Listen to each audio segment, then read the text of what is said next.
Praise the Lord and greetings. This is Pastor Tyrone Clark, and I'm here with members of our church, Christ Temple Church of Erie, Brother Jason King and Sister Leah King. They are very special people, very, very important to our kingdom work, very important to our ministry here in Erie, Pennsylvania. We're happy to be a part of the Timothy Leadership Conference, and as some of you may know, that this is something that we like to participate in every year.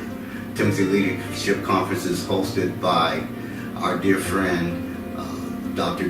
Cummings from Wilmington, West Virginia, and our host bishop is Bishop James Haley from Cleveland, Ohio. And so we're here today to talk about the theme for the year 2022, continuing on with the Leadership Conference as we have over 21 years now. Our theme is, for your shame, you shall have double. And it comes from Isaiah 61st chapter. We understand that we have gone through some trying times here over the last couple of years. And of course, it's no strange thing to you to talk and to know that we've been impacted very heavily by the coronavirus, Corona-19 virus. And so we're going to kind of infuse that into our conversation today as we talk about how God will give us double for our shame. We choose as a subject, subtext if you will, for our theme, resurrection, hope. Resurrection, hope. And I chose that today. If you've been part of the Timothy Conference, you've heard Dr. Cummings on yesterday, then you've also heard Pastor Haley in our opening session on Thursday. But I chose this subtext, if you will, resurrection hope, because we've come out of this thing. I believe that just like last week when we celebrated Easter or Resurrection Sunday, we've come out of where we've been. And for some people, that has been hell.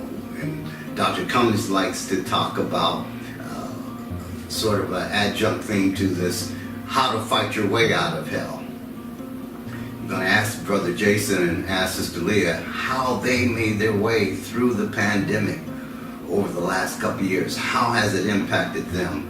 How has it impacted their lifestyle? Maybe we'll even ask them about how it has affected them personally. Let's get right into it. Brother Jason, Sister Leah, greeting to you both. Hello. How are you all doing today? We're good. Thank you for having us. Let me first say, for a matter of record, that I am so pleased that you all are part of our ministry. And if I can, I'll get a little plug in here. You're not just members, you're family members as well. And so we're just so pleased that you're so very instrumental to what we do at Christ Temple in Erie. And of course, we believe that we are collectively part of the Timothy Leadership Conference ministry as well as the Kingdom of God. I want to talk to you about this thing that we've all gone through. And Sister Leah, I'm going to start with you because you have a unique perspective, I'm sure. You have a unique position that we've been working with for the last 2.5 years. Has it been 2.5 years now? Yeah. You are a nurse. Yes. In the neonatal unit. Tell us a little bit about that. So I've been a nurse for 12 years in the neonatal intensive care unit. So the pandemic, it's obviously affected healthcare, medicine. The first memory you have is them starting to say, okay, now we're going to start wearing masks all the time. It used to be when you do a procedure, something sterile, put a mask on. But now you have to wear it all the time. And then it was, the ramped up everything. We're doing this precaution, this precaution, this precaution. And the perspective I have is a little different just because I know a lot of places shut down, completely. I work at a hospital. It didn't shut down. So navigating the pandemic, going to work, coming home, I have 3 little kids, being scared at the beginning. We don't know what we don't know, right? We're doing the research as we go. So kind of the shift that you see along the way of like coming from what you don't know to, okay, we have a little bit of knowledge. This is where we know we can do this or that. At the beginning, if you remember, I'd come home from work nobody touch me, take everything off from head to toe, shower, and then you kind of along the way saw the things you could change. So you had to exercise precaution in the household as well. Absolutely, yeah. So it's a unique perspective because no matter what, it was in my face. Everywhere I went, everything I did, I really couldn't shut it off, even if you wanted to. Right. So. Well, that's interesting. You don't seem any the wear because of it, but I know that during times it must have worn on you emotionally. Yeah, I would say if you talk to any healthcare professional, they would echo that sentiment, that it has taken its toll. There are healthcare people who feel, very jaded at this point, when we're kind of on the tail end of it, getting through it, whatever you want to say. It's like, okay, we've now given you the knowledge, we've given you the tools, we've taught you what you can do to protect yourself. So it's a different type of feel, a different perspective in that regard too. I see. Brother Jason, you are an independent business owner, and you have been for some time. Prior to the pandemic, your business was booming. In fact, I remember conversations with you where you were talking about how you could expand your business. Then all of a sudden the pandemic came. Tell us about it. Yeah, it's almost like you relive it every single time when you discuss it. I remember having clients come in, have you heard anything? And you're like, oh no, this is really just going to pass, give it 2 to 3 weeks or something along those lines. And the next thing you know, it's like boom, right smack down in your face. We had to shut down. And you can't go this place, you can't go that place. You can't really have any contact with anybody. In the first beginnings of the talk, it was use a thing for yourself. There's no help, there's no assistance. If you're a private business owner, it's pretty much all hope is lost. And I remember having a conversation with you.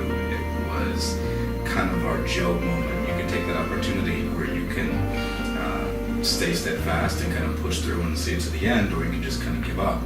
And to be completely transparent with you, it was that first, I'd say, 4 hours, right? I had my mini pity party where it was just, there was really no end in sight. I was just making those phone calls to every single client and saying, hey, you're not coming in tomorrow, or you're not coming in next week, and I don't know if you're going to come back. So that sense of hopelessness was really there. And you had to hold on to your faith. You had to really hold on to those people that were the closest to you, who could speak life into you beyond what you could literally see right in front of you, which is a shut door. So it was pretty real.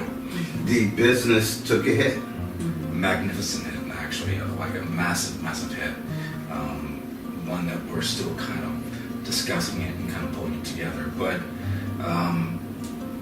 we always say the cliche term, God is good, and all the time He is good. Even through that good, and through the bad, it was hard. It was really, really hard because business was just through the roof. I mean, for those that don't know, being in the fitness business, it was a going trend. Everybody wanted to be healthy. I remember we take something called a green powder, which is it boosts your immunity, so to speak, right? It helps you get your daily vegetables amount the entire day in like a little beverage. I wouldn't know anything about that. Oh, that's okay. That's okay. But it's funny because we take this one specific type, and then we try and get to the health food store, and it's gone, and they're stopping manufacturing. They're going to stop carrying it because it was sold out. And it's like, okay, well, the confusion is, we were doing this before. Why does everybody want to do this now? Well, fear took over, and so there was lack of hope, and then there was fear, and then everything just seemed lost to so many people. So, did that lack of hope manifest itself in the workplace for you as well? I would say yes, to varying degrees depending on where you work, right? In women's health, where I work, it kind of ebbed and flowed when we would see it with pregnant women, with babies. If you work in the ER, it's in your face every day. If you work in the COVID unit, certainly, it's in your face every day. But I think that in medicine, you have this, you put things in boxes, right? Because you have to, because you're dealing with fear, hopelessness, death, dying every day. So you have a way that you cope with it, And really the only people who can truly understand that are your coworkers, the people who do it alongside with you. I will say most places have brought in like therapists and people to try to help healthcare workers kind of work through that fear, that hopelessness, to move past it. I would say, I don't know how I would have done it if I didn't have God, if I didn't have that rooting in my faith, because there were moments where it was like, this is crazy. I mean, this is just crazy, If I see one more mom or baby die, I don't know what I'm going to do. But we came through it, How does the fact that there is that air of hopelessness, because you see so many patients now, in your unit, you deal with people who have problem pregnancies, problem births, yes, right? And then you add this factor to it. How do you, as a beacon of hope, yes, help others yes. in that? So I was talking to Jason about that recently. I said to him, his gift and what God has given him and the way that he can speak life into people and do that through fitness. I feel that I'm able to do that in medicine. So I feel like, you're driving into work and you listen to your worship music and try to get in the right spirit, so that then there's a mom who is beside herself because her baby is sick, right? And imaginable. But I'm able to be that little bit of God, that little bit of hope for them, and bring them to a place of peace, bring them to a place of, we're going to do everything that we need to do for you and your baby, and it is going to be okay, and they're going to get better more often than not. Right. They're going to get better, and it's going to be okay. So to bring God into that circumstance is really what it is for me. God is like, you understand that, and you live that, and you try to speak that as you do your job. As best I can. One of the things I wanted to ask you is, how did you feel about the precautions that we had to take? Everyone had to take them, but how did you feel in your case where you're, actually both of you, such a hands-on business? How do you feel about the precautions? I really did not mind, and there were some other extenuating circumstances behind that. I was just thankful to get back into business. During those 3 or 4 months of shutdown, it was brought to my attention that my clients still wanted to connect. They still wanted to feel like they were doing something. They still wanted to move, and move efficiently, not well. So we built up a plan to do things via Zoom, which electronically which was massive for the fitness business. It allowed for myself to get some education courses that I truly needed at that time, to really connect with individuals on a much, much bigger professional level, even on the MBA level, that I had no idea what actually happened, that presented itself. So I can guarantee that if the pandemic had not happened at the time that it happened, I don't know if I would have been able to grow as fast in my spiritual journey and even my fitness journey at the time, because it was always business, and I had no time to stop and listen and read and think. So listen to what others had to say to me and think about what really is important to me. And as you've seen, is one of the growing themes nowadays, that people, they want to think about being happy and focus on things that make them happy. It has changed their priorities. Sure. You said a trigger word for me, and that was education. Leah. Yeah.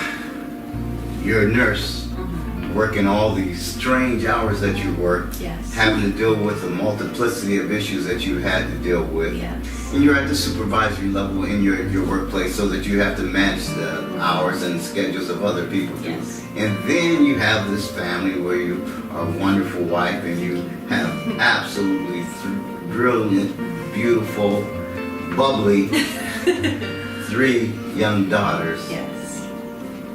And you're going to school at the same time? So I think God has a sense of humor. Okay. Personally. Because what I told myself, as Jason and I were building a family, I was always going to go back to school. I was always going to be a neonatal nurse practitioner. So I'm pursuing my master's right now. But what I said to myself and what I said to Jason was, when all 3 kids are in school, at least part-time, I'm going to go to school. So I enrolled. I was ready to do it. And then everything shut down. And then I schooled my 3 children at home while I started my master's. So I laugh that, like, you don't know what you're facing until you're in it, right? And thank God we have the support of godly people and our family members, Jason's parents. I mean, I could not have done it without them. So thank God for people like that who are, coming alongside you. But it has been a roller coaster. At this point right now, I have 1 more year of school. I'm inching closer and closer. Getting closer. Yep. So it's been a good thing. I feel the same as you. It's like education is the most important thing, and the things that I'm learning and growing are incredible. And I'm so grateful for that opportunity. But it has certainly been a struggle. Yes. Has it caused setbacks in your plans? Because what you said was that you told Jason this was as the young children were getting up in age and getting ready for school age, and you have all 3 are in a level of schooling right now. Yeah. So, but you sort of had a plan, and one of the things Jason and I go over all the time is I'm a heavy believer in planning. Yes. Never fail to plan. They that do plan to fail. And so those plans must have changed along the way, have they not? They have. I think that I was very focused on my goal. It was like I knew the end game. Thank God that he's given us that vision of, like Jason and I will say, it's a struggle, but we know that the end game is worth it. I don't know. Do you feel like there have been setbacks along the way? There probably have, but it might be hard for me to see it. You know what I mean? Because it's just 1 foot in front of the other, head down, keep on keeping on. Has really been what I've done for the last 1.5 years. Yeah. For that I've been in school. Yeah. That's fair. Your business, shut the doors, did some online things, doors open now. The transitioning gets to be a little complicated, does it not? Maybe we have gone through it so deep that it's tough to almost recollect exactly how deep we were in. I will say, if I can interject, Sure. I do remember when his doors opened back up, thank God. It was one of those things, they shut down. It was like, are they gonna open again? Conversation between husband and wife behind closed doors. It's like, oh my goodness, what's gonna happen? What do we do if they don't? Yes. So when they did open back up, I very much remember Jason saying, I've gotten used to being around the girls and being in and out of virtual sessions and being in the house and hearing the life and the laughter and the, all the things that come along with it. And him saying that it's kind of hard for me to go back into the workplace and be What would be physically hard for away. anybody with your children? They're magnets. How you all did that, but they're magnets. Yes. So I do remember that. I do. From my perspective, Now I do. Yes. Now that you bring that is probably the hardest thing that was there for me was not getting out, and it kind of switched the roles. I was always the one that was gone Monday through Friday, except for maybe 2 to 3 hours out of the day, and then I come home and I put them to bed, or I help put them to bed with Leah. But I was there. I could make the lunch. I could get them out of bed. I could make the breakfast. I could change. I could help with the potty. I could do it all and still work. And obviously, when you sacrifice something, there's something else that you have to take care of, right? So if one door closes, another one opens, but you realize that since that door is opening, it's just part of the hallway instead of a different building. So it was like going in one room and out of another, and then into another. But then when we decided to go back in a house for myself and my clients, it was just going from a different building to a different building and realizing that the buildings are not next to each other. You're going to have that huge separation, and that saddened me for a while. But it was a great reminder going back to there's still the electronic component. I can FaceTime my girls anytime I want it. And you still have have some virtual clients. Yeah, I mean, I do, that's yes. been incredible too. It's like you can kind of mix all of the avenues in and make it fit. Mhm. So has that been sort of a ram in the bush for you all? I think so, because Yeah. even for me with school, there were things that we were supposed to do in person, and at the time we couldn't, and they did it via Zoom. And yeah, it looked a little different than in years previous, than other students have said or whatever, but we still figured out a way. So I feel like that, yes, would be a ram in the bush when you look at the big picture. Sure. So what I'm hearing coming from you both is that there was a hope rather than hopelessness that helped sustain you. Absolutely. Yes. Anything else that sustained you? I would say it would be our faith in God, our support, small support, because for how long it was like, who can you see, who can't you see? It was very limited, it was very isolating for people, but you still found a way to have that tiny network of support in a way to feel like, okay, there's still light at the end of the tunnel, there's still life after this, we can figure it out and make it through, I would say relationships with others.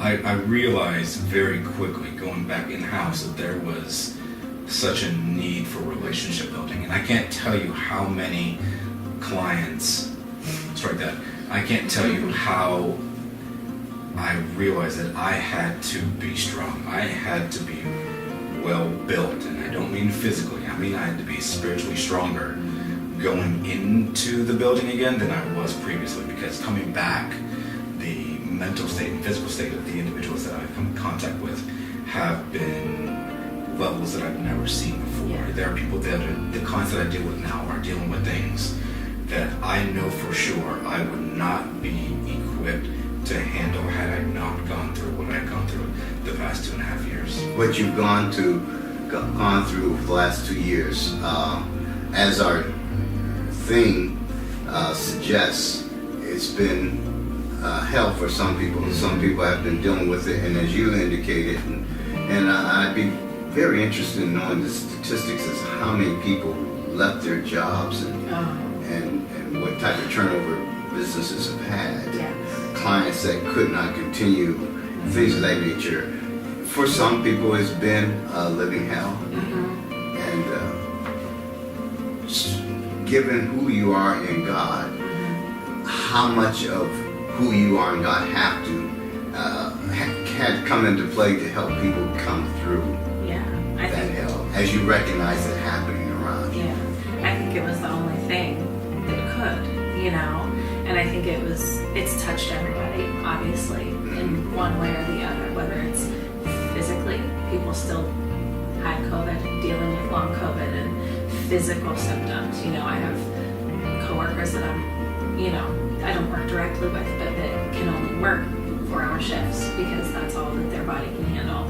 So you have the physical, you have the emotional, people walking out in the middle of their shift, I'm not coming back, the emotional, you have the financial, Jason and I discussed that, obviously, it's a factor for everybody. So it's everything, Just want to do a sidebar, if we can. How does it make you feel, both of you, being somewhat in the fitness/health business?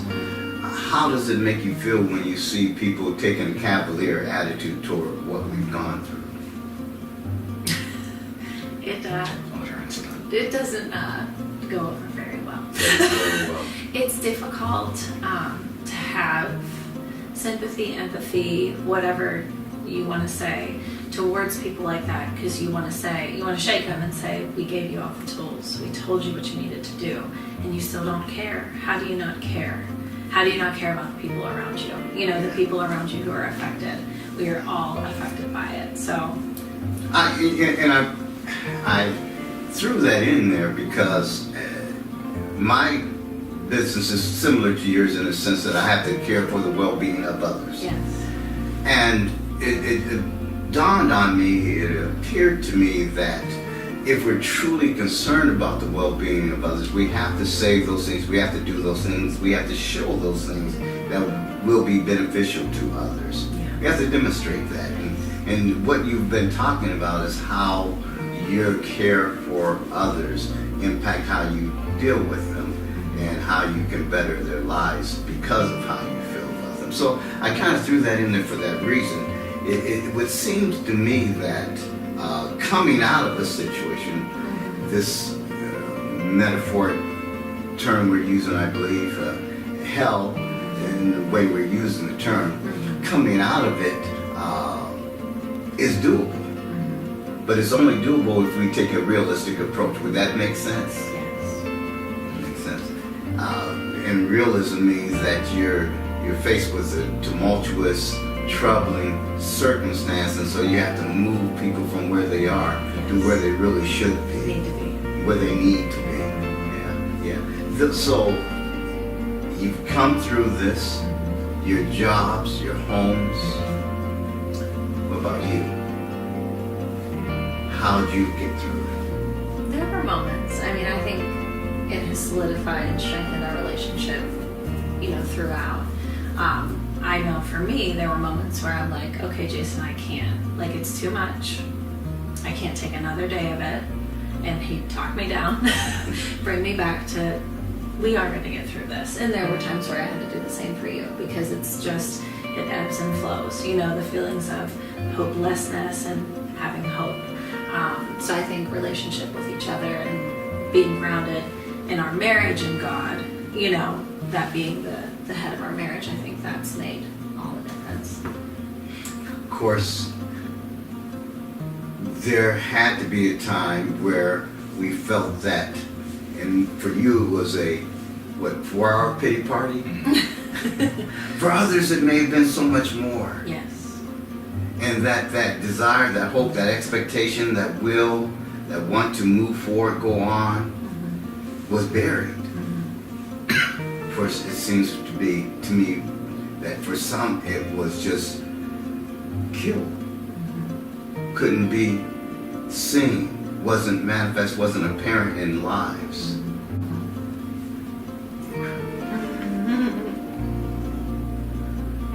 They kind of move just like they've always moved, saying the things they've always said. How do you do that? Well, Because I got to tell you, I've had reports, and I've actually have sat in on counseling sessions where people have not been able to manage their family life and their children's circumstance through all this. Moms have become teacher moms. Yep. As well as working and doing all that, and being a wife and all the other things. How'd you all manage it so seemingly well? Okay. Yes, please. I'll just want to touch on this and then Please. continue. There was a time where before I went on my sessions, I would sit there on the couch and have some of my coffee, and I'd watch Leah write on the chalkboard, the day, the weather, begin the carpet time, and talk about the weather outside, what it was like outside, and it was like she didn't skip a beat. So she portrayed that even though we weren't in school, school had become the home, and home was school, and she did it with such grace that the kids didn't miss a beat. And then I step up there, and it got really real for me. And so I would say, and I'm sure you're going to continue with this, is that you made it seem like everything was normal for the most part. I think that's what parents did to the best of their ability, but I also can't take credit. Kids are really resilient. I was saying to Jason, as we kind of transition to them not wearing masks in school again, they have small classrooms and it's the same kids every day.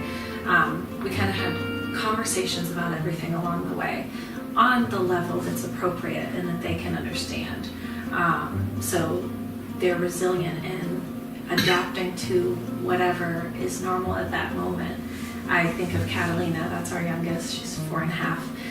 She doesn't remember not wearing a mask. Really? She doesn't remember life before wearing a mask, but when we said, it's okay to take your mask off, when you do need to wear it, we'll let you know. Okay, mommy, okay, daddy, skipped along the way. So I think having conversations at their level, bringing it to them in a way that they can understand, but also to an extent protecting them from it. You can't shield them from life, but to an extent where it was appropriate, because it's a traumatic thing, School's going to be at home now, girls. We're going to do school here, just like you used to go to school. Right now, we can't do that. Lots of people are sick. We're going to do it here, and when it's time, we're going to go back to school, and just kind of coaching them and helping them along the way. What did that experience teach you about you? To be more flexible, I would say. To be more flexible. So I'm a planner, like you. But sometimes the best laid plans. Like I said, I look at my education journey. I thought, okay, they're all going to go to school. I'm going to have a chunk of time every day that I can dedicate to my schoolwork, and I'm going to do this. Then it was like, oh, they're all here all day, every day. And how do you still make that work? So being flexible, open to suggestions from people who have wisdom, people who know more than you, who have been through it. Lean not to your own understanding. Amen. Yep, absolutely. So I think that was the way we kind of scratched our way through, What about you, Jason? Listen to that answer, I really don't know how to not answer the same thing. I would say I'm a little bit more bendable and flexible. Fly by the seat of your pants. Okay, maybe so. If you will. maybe so. Yeah. We'll see what tomorrow brings. Look at it then, right? Yeah. So that was a little easier for me, but when things got very, very, very challenging, I had to depend on those that I knew had done it before me. And not a pandemic, but had been through things. Through things, yes. Yeah. And I literally mean the previous day who taught school and how you taught it. So, with the fact of listening to the teachers that made themselves available at the time, which was huge. Mm-hmm. It is only God that we were able to solidify a relationship with the teachers before this whole thing began. And what I mean by that is they became clients of mine. So we had a little bit more communication with them. And at that time, honestly, everyone was open for communication. Everybody wanted to talk. Everyone wanted to talk as often as they could. They wanted to be seen as often as they could electronically. So that was huge. The fact that my parents were here helping out a lot, it was massive, especially when we moved outside of the home back into the school setting, so to speak, or back inside the studio setting, the work setting. You needed to rely on family and those who could support you, because you wanted to instill that sense of normalcy for the children. So you realize that,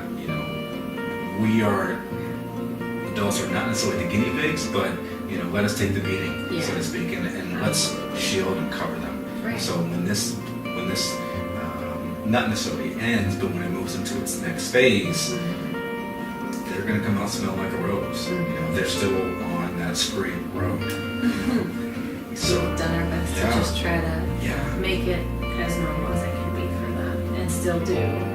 We'll say to ourselves, "Oh, that was so nice to do something normal, something normal as a family." Did you do that? Did you work things into the pattern that give you a sense of normality? Did you do things? Did you give yourself a break at all? I don't think we did, but we did it for the kids. Like, I would say to Jason, we need a date. We need to do something for ourselves.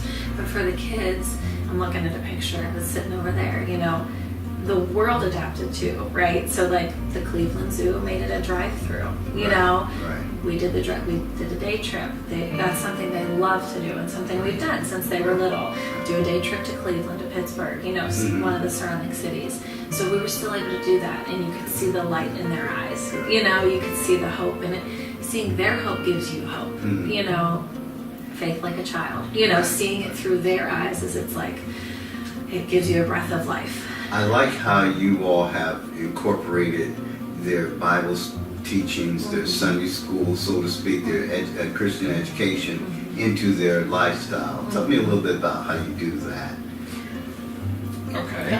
Well, when the pandemic began, everybody wanted to continue that church type of role, and we had been trying to figure out as best as we could of ourselves how we can include what we are getting spiritually so that they can get it.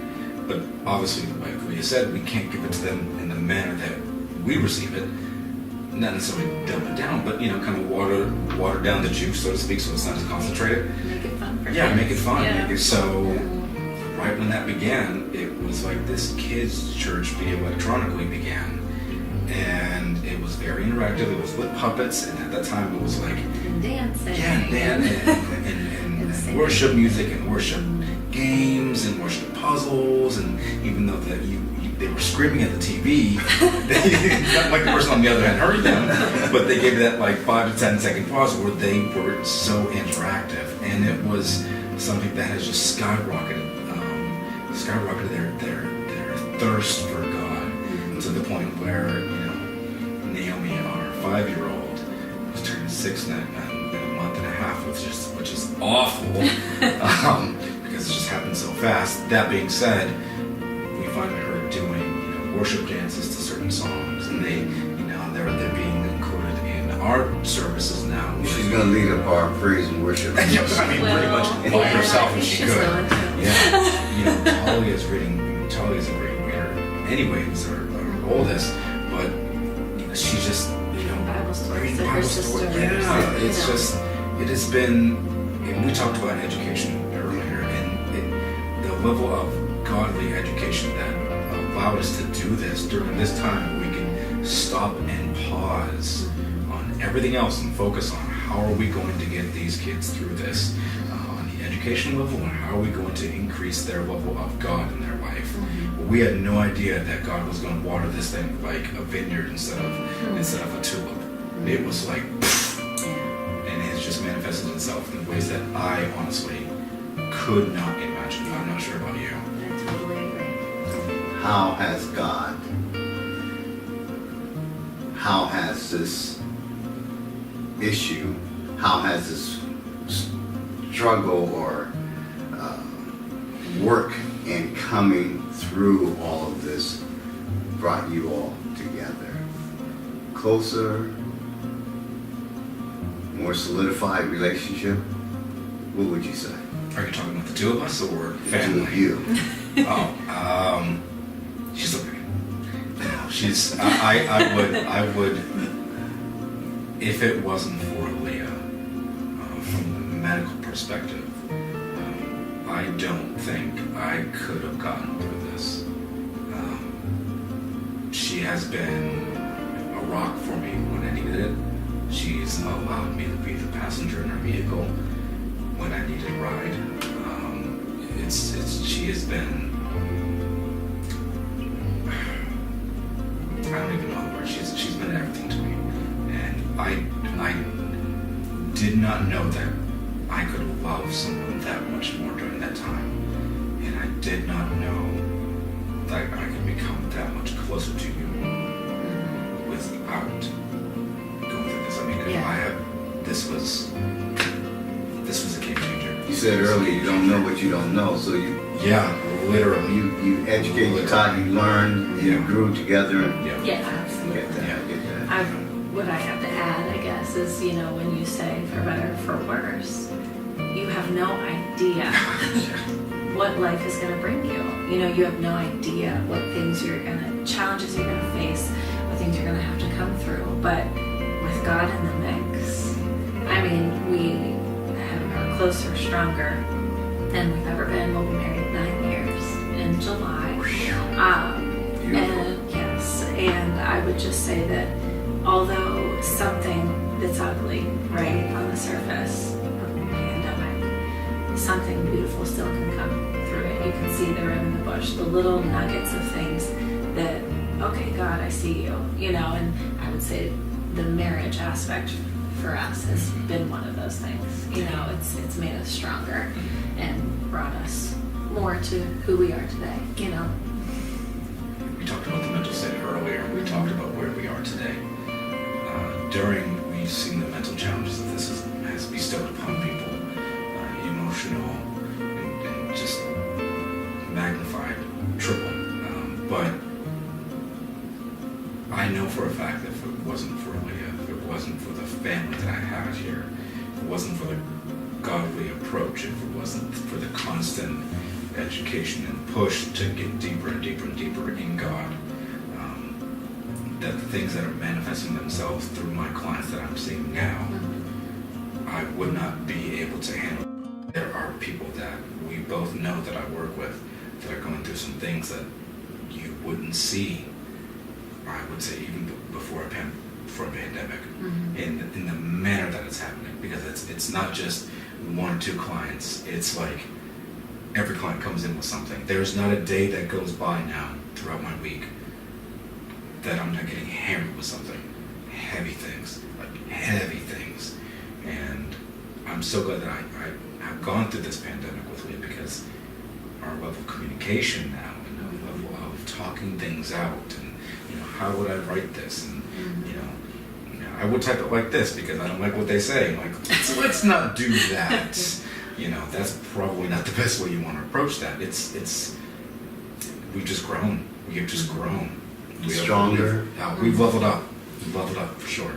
And being each other's reminder. When I need that reminder, like, hey, your head's not where it needs to be. You can have your moment. Go ahead, Leah, have your moment. Cry, whatever you need to do. But come back to where you need to be. Focus. And it's like, you're right. You have that human aspect to remind you, I need to have my focus on God where it always should be. We all have our moments and our struggles, and people have gone through it. Sounds like no matter what you've gone through, and you collectively, individually, you've gone through a lot.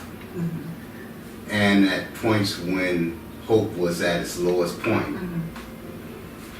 for you, for people you knew and know, people you had to deal with, sounds like your faith, your family, always provided the hope that you needed. Would that be a fair assessment? Absolutely. So faith and family is part of how you made it through. Especially focusing on each other as you focus together with your children on God. And that God sent you other people to be a support around you. Yes. I would count that to Him. Yes. And that you learn more. Take my yoke upon me, the Word of God says. Learn of me. You've done some of that during this time. All those seems to be tools of which we could use to find our way out of tough situations. They seem to be avenues by which we can travel.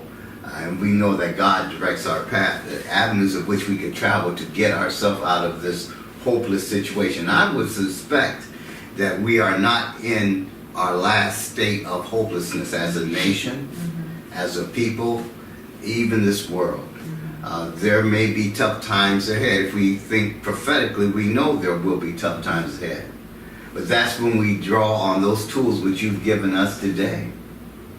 And they don't have to be as catastrophic as what we've just gone through. They can be simple things that can make people go into a state of hopelessness. There can be what might be someone's high point may be not as high as others. What may be some people's low point may be not be as low as others. And when we get to those points, we need to call upon that thing, that family, what God has gifted us with, and I believe that He's gifted you all with each other. I can see it in your eyes.